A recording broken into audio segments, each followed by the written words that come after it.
gabaasa tarkaanfii gooticha waraana bilisummaa Oromoo Kibxataarraa muddee 2025 isiniif dhiyeessaa an amansiis kaayooti. Gootichi waraana bilisummaa Oromoo zoonii kibba bahaa Oromiyaa diina haleeluu beeksise. Reeffi gachanni uummata Oromoo waboon zoonii kibba bahaa Oromiyaa godina Arsii Bahaa aanaa Honqolloo Waabee magaalaa Macceetu jedhamtu keessatti gaafa 9/30/2025 halkan mooraa qubsuma isheen tolfattee irraa bobbaa'uun hawaasa hiraarsaa jirtutti marsuun tarkaanfii ilaalessaa irratti fudhateen du'aa fi maduun adabuun diina guutummaatti mooricha keessa ari'ee baasuun injifannoo boonsaa galmeessee jira. Godina Arsii Lixaa aanaa Eeban Arsii keessatti loltoonni faashistii PP nama nagaa tokko ajjeesuun dargaggoo tokkos hidhuun dhaga'ame.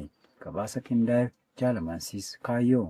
Godina Arsii Lixaa aanaa Eeban Arsii ganda Sambarroo Dagaaggaa iddoo addaa Sambarroo jedhamu keessaa ergamtoonni faashistii PP tiksuuf goleewwan Oromiyaa hunda keessatti hawaasa dararaa oolan loltoonni Abiy Ahimad dargaggoo maqaan isaa Kormee Abbishuu jedhamu amajjii 27/2025 manaa qabuun mana hidhaa keessaa guyyaa tokko bulchanii 28/2025 mana hidhaa irraa baasuun ganda Tuffaa geessanii rasaasaan rukutanii ajjeesuu jiraattonni gandichaa irraata biyyoolessa Oromiyaaf addeessanii jiru. Uummata nagaa mana isaatti qabanii ajjeesanii soorata bineensaaf gochuun gootummaa kan isaanitti fakkaatu tiksitoonni barcuma Abiy dargaggoo kana erga ajjeesanii booda haroo Langaanoo keessatti darbatanii deemuun guyyaa 2 booda jechuun gaafa 30 odeessa argameen maatiin reeffa isaa bishaan keessaa fudhachuun akka awwaalan jiraattonni dabaluun irraata biyyoolessa Oromiyaatti himanii jiru. Kana malees aanichuma magaalaa Golaa Duwwaa tokko keessa loltoonni kunneen dargaggoo maqaan isaa Gammachuu Goshee jedhamu yakka tokko malee hidhuun reebicha hamaa irratti raawwataniin miidhaan qaamaa jabaan irra ga'ee akka jiru jiraattonni dabalataan ONM'if ifoomsaniiru. Namoonni kunneen yakka dalagan qabaataniif osoo hin taane sababa Oromoo ta'an qofaaf Oromummaa isaaniif yakkamanii akka ajjeefamanii fi hidhaman gabaasaan nu qaqqabeenii addeessa. Godina Matakkal bulchiinsa magaalaa Gaalessaatti hawaasa umuurrattidhaa fi dararaan hammaachuun himame. Jaalkannaa sabaa dabalata qaba. Godina Matakkal bulchiinsa magaalaa Gaalessaatti waraanni fedhii fi dantaa murna tokko qofa eeguuf socho'an waraanni biltsiginnaa ilmaan Oromoo irratti hidhaa saamichaa fi dararaa hammeessanii jiraachuu jiraattonni har'aata biyyoolessa Oromiyaatti himaniiru. Bifuma kanaanis gaafa 9/26/2025 namoota maqaan isaanii Tasfaayee Suyyum, Alaaminee Baabbee fi kanneen biroo hedduu qabanii reebicha haalaan jabaa ta'e irraan gahuun magaalichatti yeroo fi dhuun gaafa 9/29/2025 ammoo gara bulchiinsa godina Matakkal geessuun akka hidhan dabaluun ibsaniiru. Hidhamtoonni siyaasaa kunneen maqaa shakkii hariiroo waraana bilisummaa Oromoo qabdu jedhuun akka qabanis odeessi gamasii nu qaqqabe kan ibsu hoggaa ta'u garuu namoonni kunneen tuttuqqaa siyaasaa keessas qooda akka hin qabne itti dabaluun ibsaniiru. Keessattuu uummanni Oromoo godina Matakkal keessa jiraatan waggootan hedduuf Oromummaa isaaniin dhiibamuun aarsaa guddaa kaffalaa har'a kan ga'e yoo ta'u warri ilmaan Oromoo ukkaamsuu aadaa godhatan hidhaa hanga ajjeechatti irratti raawwachaa jiraachuun ni beekama. Lixa Wallaggaa aanaa Beegiitti waraanni faashistii PP maqaa sakattaawwan bobbaafamuun uummata gidirsaa jiraachuun dhaga'ame. Guutuu gabaasa kanaaf Jaalbilisee Sabaa. Godina Lixa Wallaggaa aanaa Beegii gandoota baadiyyaatti torban kana duulli sakattaa woboo jedhu qindeeffamee loltoota faashistii PP'n raawwatamaa kan jiru hoggaa ta'u sochii taasifamaa jiru keessatti uummatni nagaan miidhaa jabaaf saaxilamaa akka jiru jiraattonni har'aata biyyoolessa Oromiyaaf ibsaniiru. Hololaa fi miidhaa hawaasa nagaa malee lola qaama isa ilaallatu kan hin dandeenye hidhattoonni PP dirqama fudhatanii bobbaafaman of cinatti dhiisuun gara uummata nagaatti ol deebi'anii gochaawwan farra namoomaa garaagaraa raawwachaa jiru.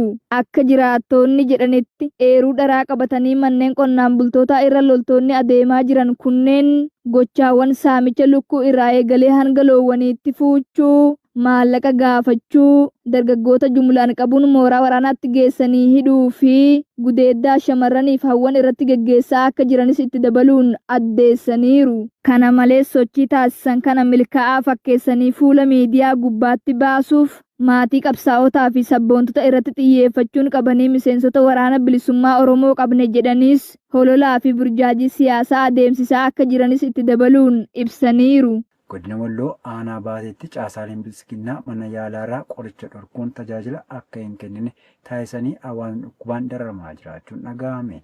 Jaalwa biyyaa dabalata qaba. kaaba Oromiyaa godina Walloo aanaa baateetti lukeeleen bilisiginnaa manneen yaalaa onichaa keessatti argaman kan lakkoofsaan 4 ol ta'an kanneen akka Gaariroo, Malkaa Loogoo, Nagoo fi Eelaa irraa qorichoota kutuun qoricha dura mana yaalichaa keessa tureenis hawaasni akka hin wallaalamne tajaajila kennu asiin booda dhaabaa jechuun ergamtoonni maafiyaa PP kun ogeessota fayyaa akeekkachiisuun akka hawaasaaf tajaajilleen kennamne dhorkuu jiraattonni har'aata biyyoolessa Oromiyaatti himaniiru. Sababni gareen hattoota murna gabroonfataa bilisiginnaa kun onichatti hawaasni mana yaalaa deemee akka hin tajaajilamnee fi qorichi mana yaalaa akka hin seenne dhorkaniifis maqaa uummanni aanaa baatee keessattuu kan baadiyaa qaama nageenyaa keenya waliin ta'ee nu tumsaa fi waraana bilisummaa Oromoo nu waliin lolaa hin jiru waraana bilisummaa Oromoof da'oo ta'anii tumsuun akka caasaan keenya diigamu gochaa jiru ittiin jechuun uummata siyaasaa dhaaba kamuu irraa walaba ta'anii jiraatan qorichoota irraa kutanii lubbuu hawaasa qulqulluutiin daldalaa fi qoosaa jiraachuu jiraattonni onichaa miira gaddaan ONM'tti himaniiru. Murni badiif foolachaa jiru bilisiginnaan fayyaan dhala namaaf bu'uura waan hundaa ta'u osoo beeku uummata Oromoo ajjechaa jumlaa fi siyaasa isaa dulloomaa fi kufaateen mo'achuu wayita dadhabu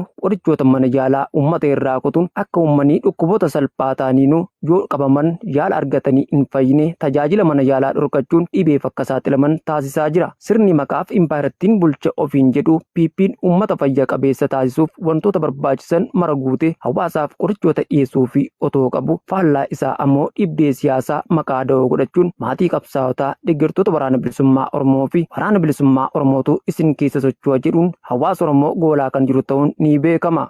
Oduu biyya alaarraa arganneen ammoo manni murtii yakkaa idil addunyaa shakkamaa waraanaa Liibiyaa to'annoo jala oolchuu ibse. Guutuu gabaasa kanaaf Jaal Yaadannoo Oromiyaa. Manni murtii yakkaa idil addunyaa ICC'n nama bara 2015 hanga 2020 gidduutti Liibiyaa keessatti yakka dhala namaa fi yakka waraanaa raawwate jedhamuun barbaadamaa ture Khalid Mohammad Ali El-Hishirii to'annaa jala oolcheera jedheera. El-Hishiriin mana murtii Neezerlaand Heeg keessatti argamutti wiixata kaleessaa aangawoota Jaarmaniin to'annaa jala ooluuf harka kennate. Obbo El-Hishiriin qondaaltota olaanoo mana sirreessaa Mitigaan kan namoonni kumaatamaan lakkaa'aman yeroo dheeraaf itti hidhaman keessaa tokko akka ture jechuun ICC'n ibsa kenneen beeksiseera. Gocha kana kallattiin ofumaan raawwachuu, yakka dhala namaa irratti ajajuu yookaan to'achuu fi yakka waraanaa ajjechaa, dararaa, gudeeddii fi miidhaa saalaa dabalatee Liibiyaa keessatti guraandhala bara 2015 hanga jalqaba bara 2020tti raawwatame jedhame raawwachuu isaatiin shakkamaa jedha manni murtii kun.